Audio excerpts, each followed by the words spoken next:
এবং যদি আপনি কাজা আদায় করেন তাহলে তখন সুন্নত সহ পড়বেন নাকি সুন্নত বাদে শুধু ফরজ নামাজ পড়বেন? এই প্রশ্নটা আমাদেরকে সবচাইতে বেশি করা হয়। আমরা জানি পবিত্র কোরআন সূরা নিসার 103 নম্বর আয়াতের শেষের অংশে আল্লাহ পাক বলছেন, ইন্নাস সালাতা কানাত আলাল মুমিনিনা কিতাবাম মাওকুতা। আমি আল্লাহ তোমাদেরকে নির্দিষ্ট সময়েই নামাজকে ফরজ করেছি।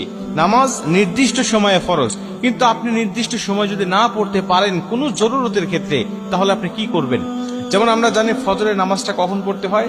সুবহে সাদিক থেকে সূর্য উদয় পর্যন্ত, এটুকু ফজরের নামাজের সময়। এর পরবর্তীতে পড়তে গেলে আপনার কাজা পড়তে হবে। আমরা জানি নবীজি সাল্লাল্লাহু আলাইহি ওয়াসাল্লাম বলেছেন 3টা সময়ে নামাজ পড়া আল্লাহ পাক হারাম করে দিয়েছেন। 1 নম্বরে সূর্য উদয়ের সময়, 2 নম্বরে সূর্য যখন একেবারে ঠিক মাথার উপরে থাকে, হেলে যতক্ষণ না যায়, এবং 3 নম্বরে সূর্য অস্ত যাওয়ার সময়। এই 3টা সময় নামাজ পড়া যায় না। এবং রাসূল সাল্লাল্লাহু আলাইহি ওয়াসাল্লাম বলে দিয়েছেন যে যদি ঘুমের কারণে অথবা